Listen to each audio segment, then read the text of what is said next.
오늘 우리에게 허락하신 하나님의 말씀은 마태복음 11장 2절에서 11절까지의 말씀입니다.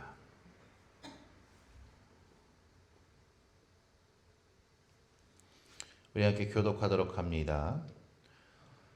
요한이 옥에서 그리스도께서 하신 일을 듣고 제자들을 보내어 예수께 여짜오되 오실 그이가 당신이오리까 우리가 다른 일을 기다리오리까.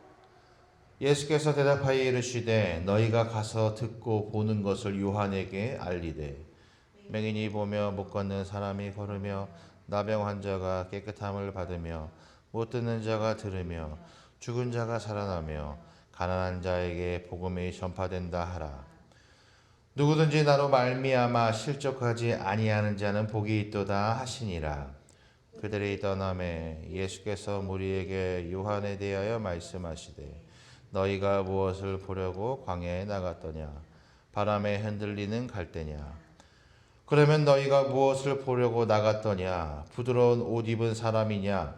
부드러운 옷을 입은 사람들은 왕궁에 있느니라. 그러면 너희가 어찌하여 나갔더냐? 선지자를 보기 위함이었더냐? 옳다. 내가 너희에게 이르노니 선지자보다 더 나은 자니라. 기록된 바 보라 내가 내 사자를 내 앞에 보내노니 그가 내 길을 내 앞에 준비하리라 하신 것이 이 사람에 대한 말씀이니라. 내가 진실로 너희에게 말하노니 여자가 낳은 자 중에 세례 요한보다 큰 이가 일어남이 없도다. 그러나 천국에서는 극히 작은 자라도 그보다 크니라. 아멘. 아멘. 오늘 우리가 함께 나눌 말씀은 무엇을 보려고 나갔는가 라는 말씀의 제목으로 마태복음 11장 2절에서 11절까지의 말씀을 함께 나누도록 하겠습니다. 오늘은 우리가 잘 알다시피 대림절 제3주 주일입니다. 대림절 제3주 주일이라는 말은 어떠한 느낌이냐면은 이제 2025년도가 얼마 남지 않았음을 또 이야기해주는 그런 시기입니다. 아닌 거 하니 벌써 50주가 지났어요. 1년 52주 중에 50주가 딱 지났고요. 이제 2주만 지나면은 2025년도도 이제 해가 저무는 그런 시간이 다가오고 있습니다. 이러한 시간 속에서 우리의 삶은 어떻게 살아왔고 또 어떠한 삶을 살아가고 있는가를 돌아보는 시기이기도 하죠. 우리의 삶을 돌아보면서 오늘 말씀을 준비하면서 우리는 과연 무엇을 보고 또 무엇을 느끼고 또 무엇을 행하면서 살아왔는가를 생각해 보게 됩니다. 오늘 말씀의 제목이 이제 무엇을 보려고 나갔는가라는 이 질문으로 시작을 합니다. 그런데 이 말씀의 제목의 그 질문 속에 우리에게 던져주는 그런 부분이 있어요. 뭐냐면은 바로 무엇을 듣고자 또 무엇을 보려고 나왔는가라는 것이죠. 오늘 이 자리 가운데 이 예배의 자리에 우리가 함께 하는데 우리는 과연 무엇을 얻기 위해서 이 자리에 있는가라는 것입니다. 여러분 노마디즘이라는 그런 단어를 아십니까? 이제 한반도에 유입되어 정착된 삶을 살기 전에 한국인의 조상은 유목민이었다라고 말합니다. 아기 엉덩이에 파랗게 물든 몽고 반점이 이제 유목의 피를 간접적으로 증명한다고 하는데 이제 그들은 긴 유랑의 삶을 통해 한반도에 들어서게 되었고 정착지를 마련하여 농경 생활을 시작하면서 유목의 기질이 수그러들었습니다. 그런 후예인 한반도, 이 한민족의 피에는 여전히 유목의 피가 꿈틀거리죠. 21세기 들어서 새롭게 대두된 현상, 즉 노마디즘 현상에 대해서 말하는데요. 프랑스 사회학자의 자크 아탈리라는 사람이 일자리를 찾거나 학문적, 정신적, 정치적 이유로 세계 곳곳을 누비는 신유목민이 탄생했다라고도 말합니다. 한때 일자리를 찾아서 미국, 유럽 등 선진국으로 떠나던 한국인은 이제는 외국인 노동자를 맞이하는 위치가 되었죠. 떠나고 돌아오고 유입되는 시대, 다문화 가정이 늘면서 새 시대, 새로운 노마드가 양산되고 있다라고도 말합니다. 이러한 노마드 시대에는 중요한 몇 가지가 있습니다. 정보, 또 공정한 분배와 역할 분담, 또 여성의 역할이 이러한 것들인데요. 떠돌아다니는 삶이기에 정보는 당연히 매우 중요합니다. 또한 일정한 수익에 대한 공동체의 공정한 분배, 또 공동체의 삶을 위해 역할을 분담하는 것, 그리고 그 한정된 수익을 잘 가꿀 수 있는 존재가 필요하기 때문이죠. 어떻게 살 것인가가 아닌 어떻게 살아낼 것인가에 대한 삶에 대한 질문. 그들의 삶은 단촐합니다. 많은 것을 소유할 수 없습니다. 이동하는 데 장애가 되기 때문이죠. 의미가 다르긴 하지만 현대인들도 끝없이 이동합니다. 사람들은 세상의 흐름에 재빠르게 자기를 맞추어 가면서 살아가죠. 변화에 적응하지 못하면 살아남기 어렵기 때문에 그렇습니다. 길거리의 간판들을 보십시오. 바뀌는 시간들이 점점 짧아집니다. 또한 사람들의 시선을 끌기 위해서 간판은 점점 커지고 상호도 우리의 도파민을 자극하기 위해서 점점 자극적으로 변해 갑니다. 변화가 아니라 변신하는 것처럼 세상은 변해가죠. 사람들은 자기를 다른 이들에게 말하기 위해 또한 알리기 위해 많은 노력을 합니다. 사람들에게 좋은 인상을 주기 위해 얼굴을 뜯어고치기도 하고 이름을 바꾸기도 합니다. 그런가 하면 자신의 장점을 알리기 위해 동원할 수 있는 모든 수단을 동원합니다. 회사에서 신입사원을 뽑을 때 자기 소개서를 요구하죠. 특별 전형으로 학생을 뽑는 대학 입시에서도 동일합니다.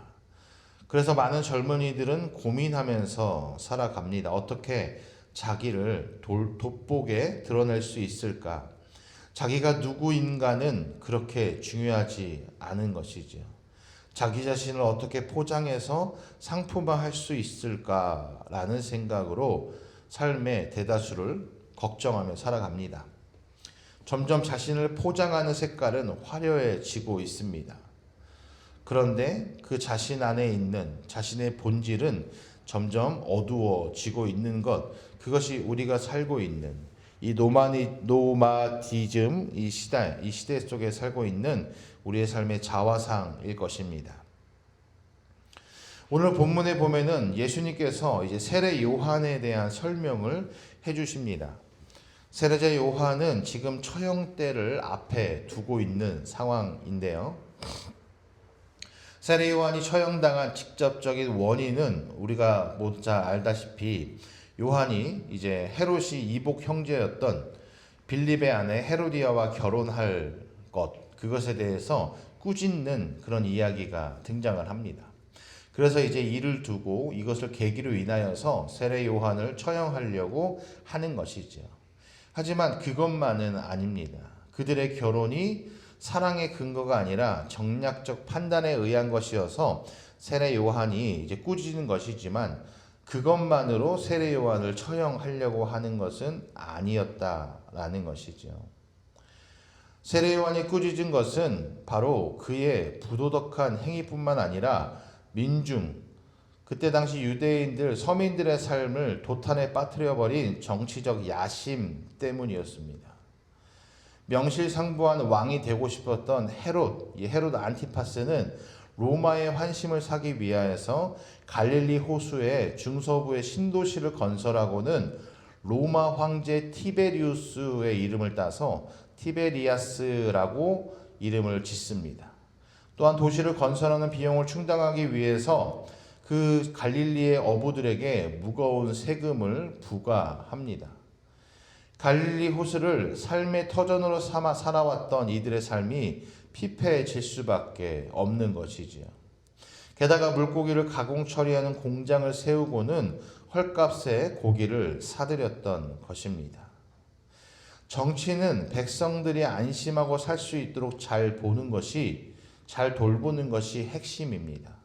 그래서 정치가의 눈은 백성들을, 서민들을, 국민들을 진정한 그들의 눈으로 돌봐야 되는 것이죠.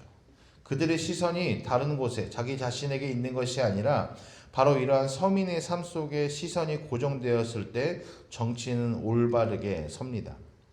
하지만 모든 그릇된 권력이 그러했듯이 헤롯 안티파스는 자기의 정치적 야심을 세우기 위해서 백성의 고혈을 짜내고 있었습니다. 세례자 요한은 그런 그를 준엄하게 꾸짖었던 것입니다. 그래서 하나님의 말씀 성경은 그가 광야에서 외치는 자의 소리였다라고도 말해줍니다. 그렇습니다. 아무도 권력에 대해 대놓고 비판하지 못할 때 그는 단호하게 불의한 권력을 꾸짖었고 그 결과 죽임을 당할 수밖에 없었던 것이지요. 역사적으로 볼 때 정치와 종교가 합쳐질 수는 없습니다. 사람의 야망이 사라지지 않는 한 정치와 종교는 한 식탁에 앉아 있을 수 없는 것입니다. 세례자 요한이 그렇게도 당당하게 억눌린 사람들의 입이 될 수 있었던 것은 그가 하나님께 바쳐진 사람이었기 때문입니다. 그는 나시린의 운명을 타고났습니다. 가브리엘 천사는 요한의 탄생을 예고하면서 그가 주님께서 보시기에 큰 인물이 될 것이라고 말씀했습니다. 그리고 포도주와 독한 술을 입에 대지 않을 것이고 어머니 뱃속에 있을 때부터 성령을 충만하게 받을 것이다 라고 했습니다. 그는 하나님께 바쳐진 사람이었기에 생과 사의 경계를 자유롭게 넘나들 수 있었습니다. 그는 자기 자신이 누구인지를 명확히 아는 사람이었기 때문입니다. 그는 사람의 종이 아니라 하나님의 종이었기에 권력 앞에서도 주눅들지 않았던 것입니다. 세례자 요한은 불과 같은 성정의 사람입니다. 자신에게 세례를 받으러 나오는 사람을 보고 독사의 자식들아 누가 너에게 닥쳐올 진노를 피하라고 알려주더냐 라고 말하기도 했고 회개의 열매를 맺으라 라고도 외칩니다. 회개의 열매는 삶으로 나타난다라고도 얘기하죠. 옷 2벌 가진 사람은 없는 사람과 나누어야 하고 먹을 것을 가진 사람도 그렇게 해야 된다라고 합니다. 세리들은 정한 세금 이외에는 더 거두면 안 되고 군인들도 사람들을 강제하여 부당한 이득을 취하지 말아야 한다라고 세례 요한은 이야기합니다. 예수님은 세례자 요한을 가리키며 엘리야가 이미 왔다라고도 말씀하십니다. 바로 엘리야, 거짓과 위선과 불의에 맞서 싸웠던 엘리야의 헌신이다라고 말씀하시는 것이죠. 또한 이 세례자 요한은 종교 권력과도 싸웠던 자입니다. 그는 죄 사함을 받기 위해 필요한 것은 동물 제사가 아니라 마음이 새로워지는 것이라면서 회개의 세례 운동을 벌였던 것이었죠. 요한이 요단강 동편의 베다니에서 세례를 준 것은 매우 의도적인 선택이었다라는 것입니다. 그는 새로운 출애굽을 꿈꿨고 출애굽 공동체가 요단 동편 지역에서 강을 건너 가나안 땅으로 들어갔던 것처럼 이 세례를 통해 새로운 사람들이 새로운 나라에 들어갈 수 있음을 그리고 있었던 것이죠. 그래서 세례자 요한의 메시지에는 항상 회개가 동반합니다. 하지만 그러한 세례자 요한 자신의 한계를 분명히 자각하고 있는 사람이었습니다.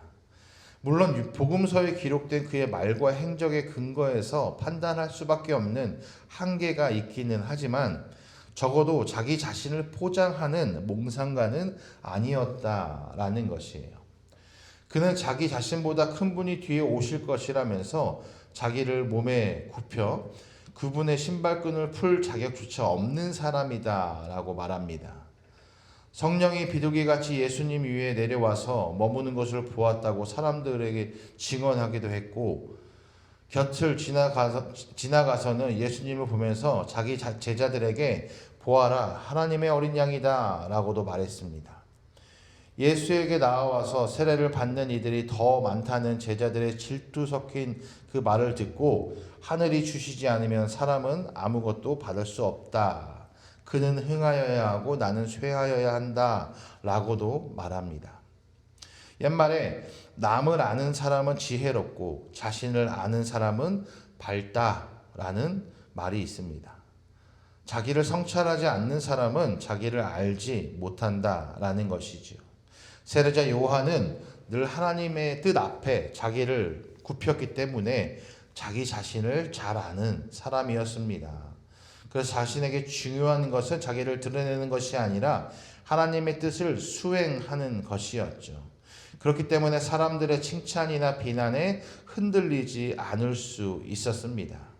다른 사람, 자기보다 큰 사람에 대한 경쟁심이 아니라 하나님의 뜻을 이루기 위한 동역의 길인 것입니다. 그래서일까요? 예수님께서는 오늘 본문 말씀 11절 전반에 내가 진실로 너희에게 말하노니 여자가 낳은 자 중에 세례 요한보다 큰 이가 일어남이 없도다 라고 말씀하셨습니다. 포장하는 시대, 우리를 점점 다른 것으로 포장하고 과대 포장하기 위해서 스펙을 쌓는 이 시대, 바로 이 시대의 삶 속에서 세례 요한은 우리는 어떻게 살아낼 것인가에 대한 답을 알려주고 있기도 하는 것입니다. 바로 세례자 요한, 사람들 속에 잠들어 있던 야성을 깨어나게 하는 사람이었다라는 것이죠. 사람들이 광야로 나가는 것은 갈대를 보기 위해서도 또는 화려한 옷을 입은 사람을 보기 위해서도 아닙니다. 바로 참된 소식을 전하는 사람을 만나기 위해서인 것이지요. 참된 소식은 우리를 불편하고 또 영혼의 통증을 일으키기도 합니다. 하지만 이 소식, 이 복된 소식은 우리를 영혼의 잠에서 깨어나게 하는 참된 사람의 길을 걷게 하는 소식인 것입니다. 우리 시대에도 참된 소식에 목말라 하는 사람들이 참으로 많은 것이지요. 세례자 요한은 요즘 말로 하면 까칠한 사람이다 라고 말할 수 있을 거예요. 그런데 사람들이 그에게 묘한 매력을 느끼는 것은 자기 자신의 이익을 위해서 말을 하는 것이 아니라 오직 하나님의 뜻을 이루기 위한 참된 소식을 말하는 사람이었기 때문일 것입니다. 또 예수님께서 그 뒤에 말씀하십니다. 11절 하반부에 그러나 천국에서는 극히 작은 자라도 그보다 크니라 라고 말씀하십니다. 예수님께서 왜 이렇게 말씀하실까?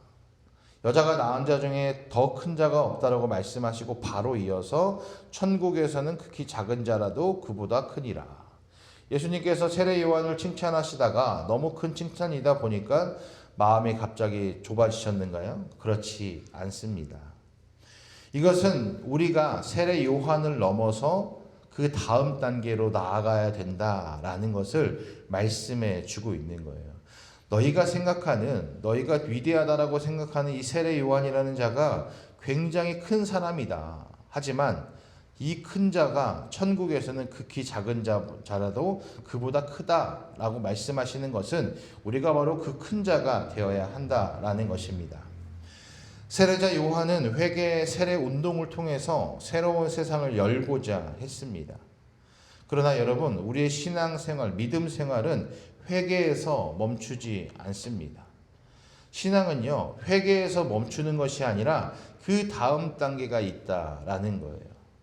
맨날 회개만 하면 무엇을 합니까? 맨날 회개하고 그 다음 어떠한 것이 이루어져야 하는데 그것이 무엇입니까? 그게 바로 예수 그리스도께서 알려주시는 것이에요. 예수님은 회개를 요구함과 더불어서 복음을 믿으라 라고 가르치셨습니다. 복음은 말 그대로 좋은 소식, 복된 소식입니다. 무엇이 좋은 소식일까요? 율법은 우리가 하나님께 받아들여지기 위해서는 어떠한 자격을 획득해야 한다라고 가르칩니다. 하지만 복음은 우리는 이미 하나님께 받아들여졌다라고 말씀합니다. 하나님은 우리의 죄와 허물 그리고 연약함과 벌거벗음에도 불구하고 바로 그 나약함 때문에 우리를 사랑하신다라는 것입니다. 이것이 복음입니다.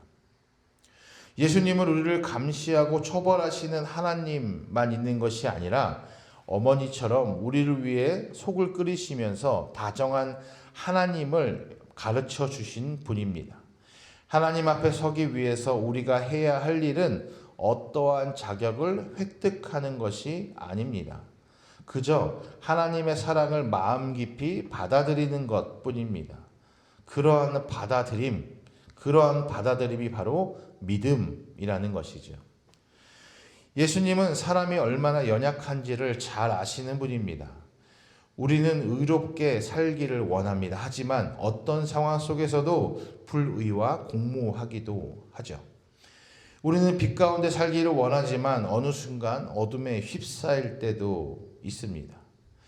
따뜻한 마음으로 이웃을 대하며 살려고 애쓰지만 어느 순간 우리의 마음은 다치기도 합니다. 그럴 때 우리가 빛 가운데 있는 것 같지만 어둠 속에 속해 있는 것 같고, 누군가에게 선행을 베푸는 것 같지만 악행의 마음을 가지고 있는 것 같고, 의로운 자가 되려고 하지만 불의 속에서 살아가는 우리의 삶을 살아가는 우리의 모습을 볼 때 과연 우리는 하나님의 자녀로 하나님의 나라에 들어갈 수 있을까라는 고민을 하게 되죠. 주님은 이런 우리의 모습을 너무나도 잘 아셨습니다. 그런 그를 주님은 긍휼히 여기십니다. 사랑하는 여러분, 우리의 삶을 살아가는 가운데 우리가 어디에 속해 있는가 고민이 들 때가 있죠. 내가 언젠가는 착하게 사는 것 같고 언젠가는 악한 자가 된 것처럼 살아갈 때가 있습니다. 우리의 마음이 그런 것입니다. 자신의 사명을 명확하게 알고 있던 나시린이자 세례자인 요한은 예수 그리스도를 예비한 자였습니다. 예수 그리스도는 하나님 나라를 보여주신 분이십니다. 그 나라가 하나님이 다스리시는 나라입니다. 예수님께서 계심으로 잔치가 열리는 곳입니다. 그래서 예수님이 베푸시는 식탁에는 배제되는 사람이 하나도 없습니다. 하나님이 만드신 피조물은 예수 그리스도를 믿음으로 모두 잔치에 참여할 수 있는 포용의 나라입니다. 선한 자인 것 같지만 악한 모습으로 살아가는 우리의 삶의 모습. 그래서 그 식탁에는요, 세리와 창녀들이라 하여도 외면당하지 않습니다. 주님은 의로운 사람을 부르신 것이 아니라 수고하고 무거운 짐진 자들을 부르셨습니다. 의로움을 기준으로 삼으면 불의한 자가 배제되고, 빛을 기준으로 삼으면 어둠에 있는 사람이 배제됩니다. 배제는 상처를 남기고, 상처는 원한이 되어 원한은 폭력을 낳습니다. 그 폭력은 점점 커져서 전쟁이 됩니다. 이것이 세례자 요한이 살았던 시대의 모습입니다.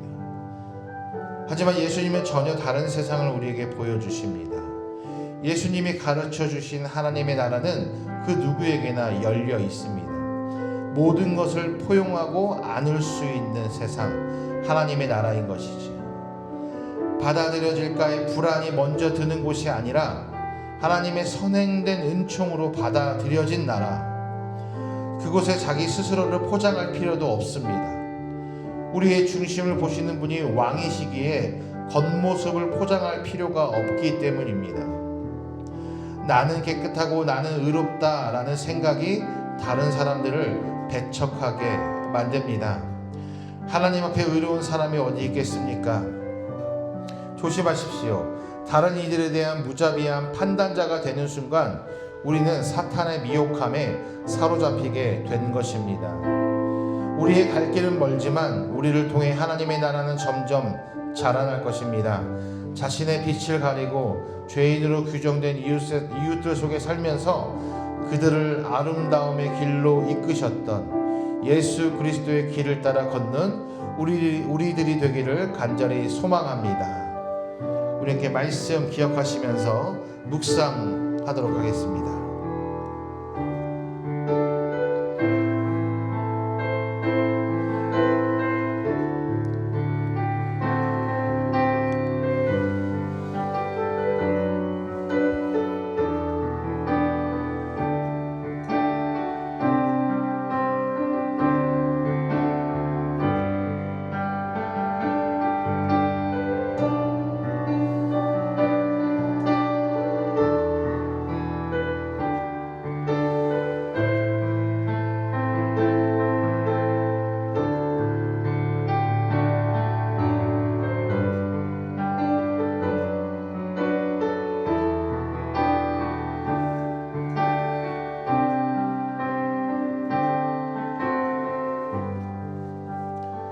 주를 향한 나의 사랑을 주께 고백하게 하소서. 아름다운 주의 그늘 아래 살면 주를 보게 하소서. 주님의 말씀 선포될 때에 땅과 하늘 진동하리니 나의 사랑 고백하리라. 나의 구주 나의 친구 부드러운 주의 속삭임 나의 이름을 부르시네. 주의 능력 주의 영광을 보이사 성령을 부소서. 메마른 곳 거룩해 지도록 내가 주를 찾게 하소서. 내 모든 것 주께 드리리. 나의 구주 나의 친구 온 마음으로 주를 바라며 나의 사랑 고백하리라. 나를 향한 주님의 그 크신 사랑 간절히 알길 원해.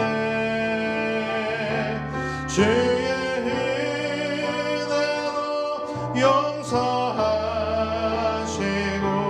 나를 자녀 삼아 주셨네. 나의 사랑 고백하리라. 나의 구주 나의 친구. 받아들여질까에 대한 두려움이 아니라 받아들여짐. 벌써 우리는 하나님의 그 사랑 안에 받아들여졌다라는 믿음의 고백으로 주님을 더욱 사랑하겠습니다 라는 기도로 우리 함께 기도하면서 나아가도록 하겠습니다. 사랑의 하나님 감사합니다. 아버지, 어디서나 언제나 받아들여질까라는 그 두려움 속에서 그 걱정 속에서 살아가는 하나님의 자녀들, 아버지 주님 안에서 벌써 우리는 선의 은총으로 인하여서 받아들여졌다라는 사실을 믿게 하여 주시었고, 이것을 믿음으로 고백함으로 주님에 대한 사랑을 고백하는 귀한 백성 될 수 있도록 하나님 아버지 인도하여 주시옵소서. 아버지, 그 사랑받는 자의 모습으로 살아갈 때, 아버지 그들이 거하는 곳에 주님의 말씀이 선포될 때 아버지 메마른 곳이 거룩하여 줄 수 있도록 아버지 인도하여 주시옵고, 아버지 주님을 찾는 자가 아버지 날로 늘어나게 해 주시옵고,